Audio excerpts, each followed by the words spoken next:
Hello, welcome back to my channel. My name is Courtney and this is Short Time True Crime. Thank you so much to my new and returning viewers for clicking on this video and spending some time with me today. So we're just going to go ahead and jump right into it. Today we are discussing the Villisca Axe Murders. This happened in Villisca, Iowa, and it is a really tragic case. There were 8 victims and we are time traveling all the way back to 1912. So here we go. This story revolves around the Moore family, and the Moore family consisted of the father, his name was Josiah, he was 43, Sarah, the mother, 39, and their 4 children. Herman was 11, Mary was 10, Arthur was 7, and Paul was only 5. So the Moores were a really well-known and very well-liked family in the community. And on June 9th, 1912, Sarah, the mother, she had organized a program at their Presbyterian church called the Children's Day Program. So the family was going to be there, of course. The mother, Sarah, she was the one who organized the whole thing. And the event took place around 8 p.m. and it ended around 9:30 p.m. Now, after the program was over and everybody was leaving, the Moores were going to walk back to their home. And the 10-year-old little girl, Mary, she actually invited 2 of her friends, Ina, who was 8, and Lena, who was 12, and she invited them to come stay that night at their home. And I read a couple different things. Ina and Lena, they were afraid to walk home by themselves, so Mary invited them to stay at their house. I read that they were just friends of Mary's and she wanted to have a sleepover. But regardless, Ina and Lena Stillinger, 8 and 12 years old, stayed the night at the Moores' home that night. The family arrived home that night between 9:45 and 10 p.m., so not too long of a walk. Everybody, I'm sure they got ready for bed, and they just went to sleep like a normal night. Now, the next day, June 10th, 1912, it's about 7 a.m., and the Moore's neighbor, her name was Mary Peckham, she was concerned because she was outside putting laundry on the line to dry, and it was very quiet, like eerily quiet. So normally around this time you can hear a lot of noise in the Moore household. There's 4 kids, and at this morning there were 6 kids there. There would have been noise, there would have been the sounds of, the kids playing outside and breakfast being made in the home, but it was just completely quiet. So Mrs. Peckham, she was very concerned and she went and knocked on the door. Never got an answer, so she just tried to go in and she noticed that the door was locked. So she's walking around the yard, probably just investigating things, and she lets out the family's chickens, she feeds them, and she's growing more and more concerned because as time goes on, she is still not hearing anything. So she calls Josiah's brother, his name is Ross Moore, and Ross agrees that it is very odd that there's no noise going on, so he agrees to come over and try to check things out. So Ross comes over, he knocks on the door, and again, there's no response. So he actually has his own key to the home, so he unlocks the door and goes in. So Ross walks in, and the first door that he opens is the guest bedroom, and that's where he finds the bodies of Ina and Lena Stillinger on the bed. He immediately runs out of the home and he tells Mrs. Peckham, the neighbor, to call Henry Horton, which at the time was Villisca's primary peace officer, and he arrived very shortly after this phone call. So Henry Horton, he is searching around the home and he finds that the entire family was deceased, laying in the home. And it's very clear that the weapon of choice was an axe who actually belonged to Josiah. And the axe was actually found in the guest bedroom where Ina and Lena were staying. Now, doctors came up with a theory that the murders had taken place between midnight and 5 a.m. and this is the absolute creepiest thing to me. Investigators found 2 cigarettes up in the attic that had clearly been smoked, like they were down to nothing, and this suggested that whoever did this was waiting in the attic until the Moore family and the Stillinger girls fell asleep.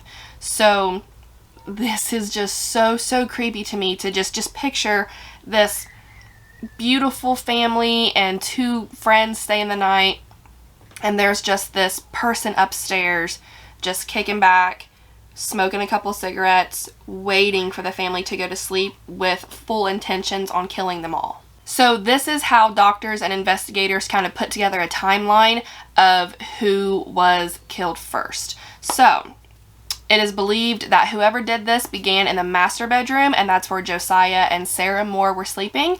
And for some reason, Josiah suffered more injury than any other member of the family or the Stillinger girls that night. And I don't know why, but a lot of it was to his face.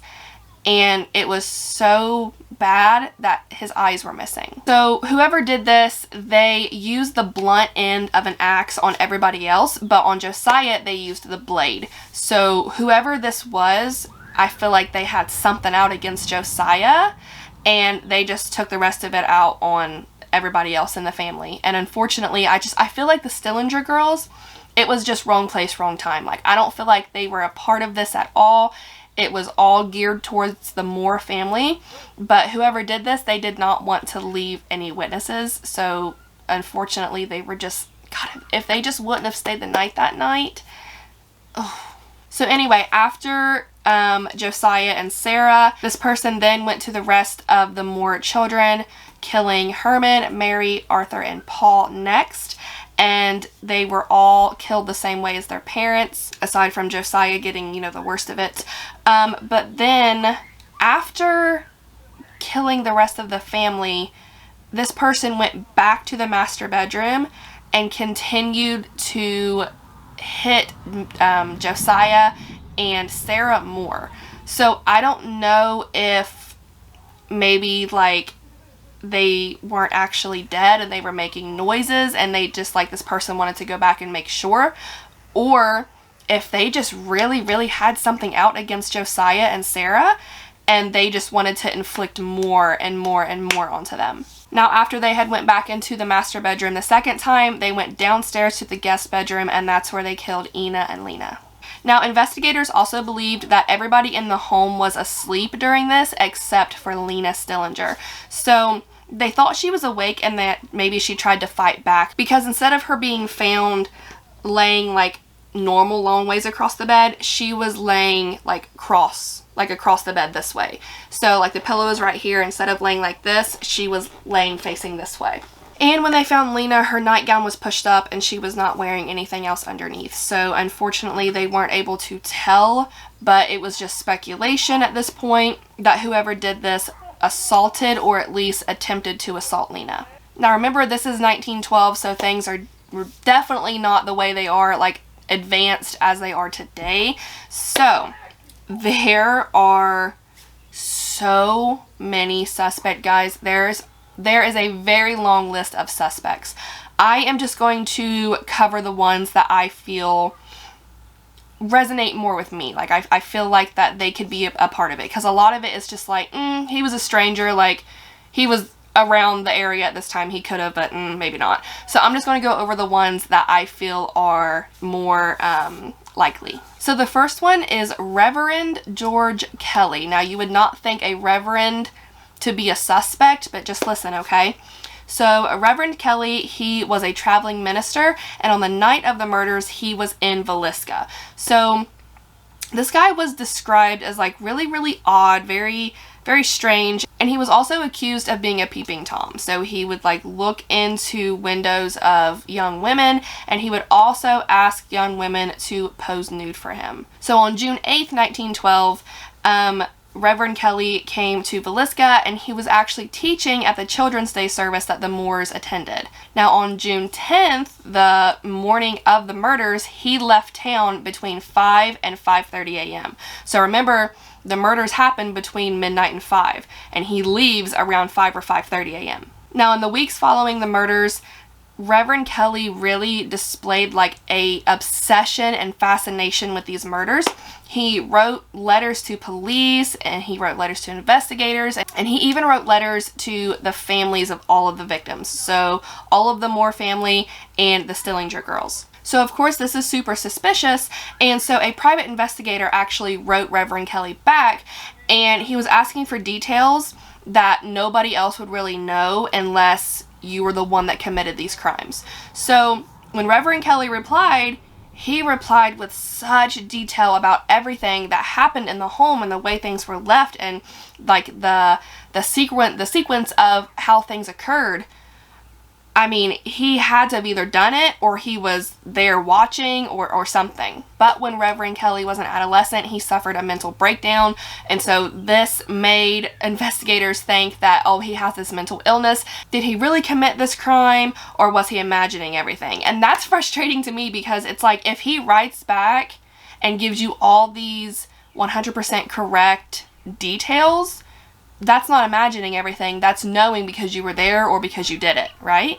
Now, Reverend Kelly actually ends up confessing to these murders in court, but the jury did not believe his confession. In 1914, so 2 years after the murders, Reverend Kelly was arrested for sending really obscene material through the mail. He was actually harassing a woman who applied for a job for him as a secretary. So he was sent to St. Elizabeth Hospital, which was the National Mental Hospital in Washington, D.C.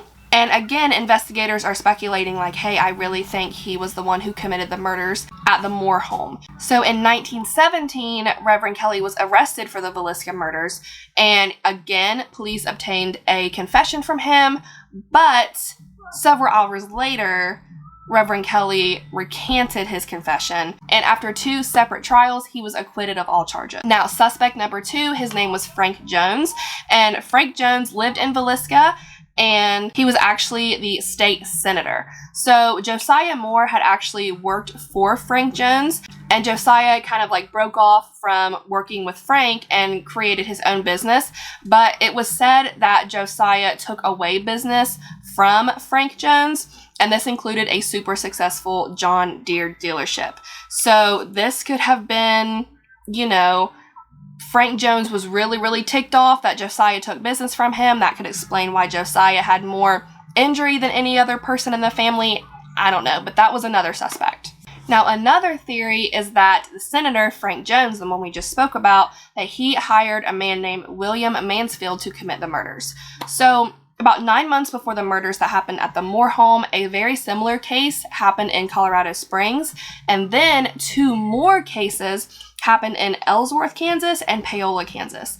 Now, the cases were all very, very similar, so they were believed to be committed by the same person. Everybody in these murders were unfortunately killed with an axe. And something really, really similar that happened in the murder in Colorado Springs was that the murder in Colorado Springs, whoever did it covered up the windows with bed sheets so nobody could kind of like look in and see what was going on. Now, in the Moore household, whoever committed this crime hung aprons and skirts over all of the windows. Also, something very similar between the axe murders in Colorado Springs and Villisca is that whoever did it covered up every victim's head with a bed sheet. So, I mean, this makes you think that like, oh my gosh, so many little details like that are so similar.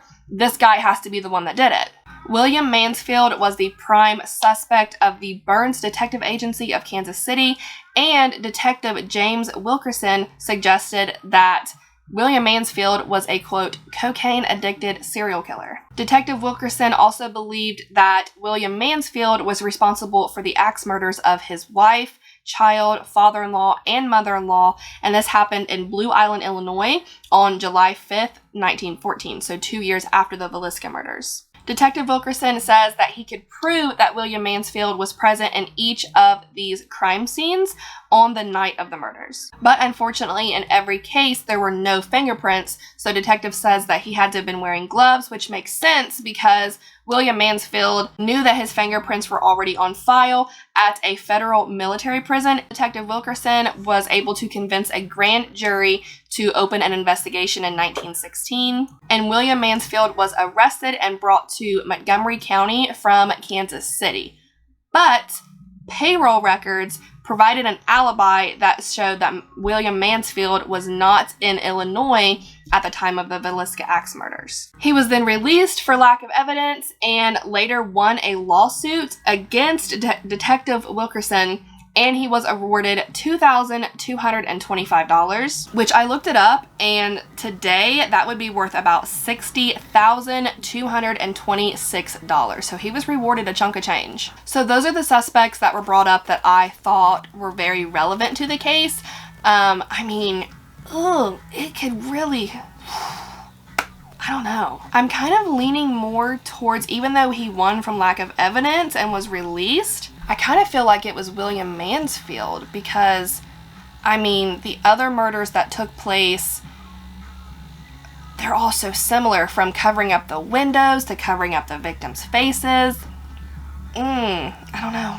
So technically this case is unsolved. So, and that drives me crazy. I hate an unsolved case, but I want to know what you guys think. If any of the suspects that I mentioned, which one seems more kind of like out there to you? Which one do you agree with? If you've heard of this case and you know of all of the other long lists of suspects that I didn't mention, let me know if you think it was one of them and why. I want to know y'all's theories. But that is all I have for you guys today in this short time true crime case. I can't say that I hope you enjoyed it because that's dark.